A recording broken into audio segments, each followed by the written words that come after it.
This week in the Missouri Senate, we preview some of the priorities for the upcoming legislative session. You know, obviously, we've got a lot of things on our plate coming right out of the gate going into this legislative session. I think we saw that there were a lot of parents getting involved in their children's education for the first time. Missouri Senate President Pro Tem Dave Schatz of Sullivan says there will be several items facing lawmakers in 2022.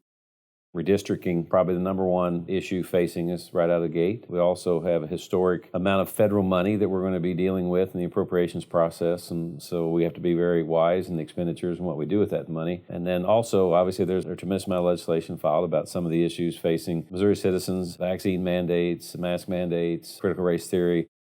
He adds he would like to see initiative petition reform. Ultimately, I think that some people were disappointed that hasn't made it across the finish line. That's something we've been battling. There's some issues out there, whether it's voter ID, paper ballots, things of that nature that people are concerned about. We want to make sure that we have free and fair elections and people have faith and confidence in the election process. And so I think we should do everything we can to shore that up. Senator Schatz also says he would like to outlaw what are referred to as gray machines. A guesstimate is that there's probably at least a minimum 25,000 of these machines deployed across the state. It's millions and millions of revenue that's being generated by them. We're not sure of the level of integrity of those games. It's not being regulated by anyone. Obviously, we know that there's court cases that have clarified them to be illegal. I believe that the state should be doing what they can to rid these machines.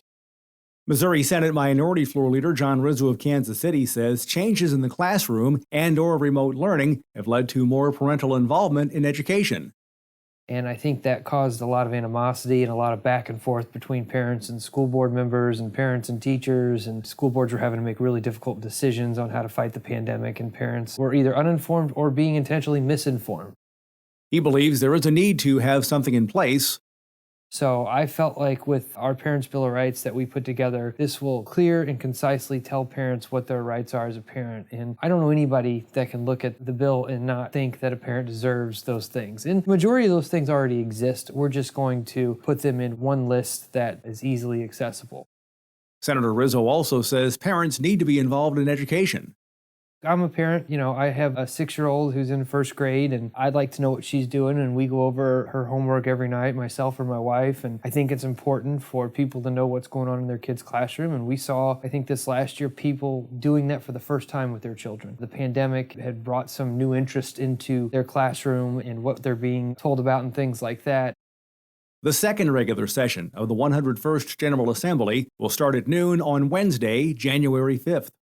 And remember, you can follow these and other issues facing the Missouri Senate by visiting our website, senate.mo.gov. Reporting from the state capitol, I'm Dean Morgan.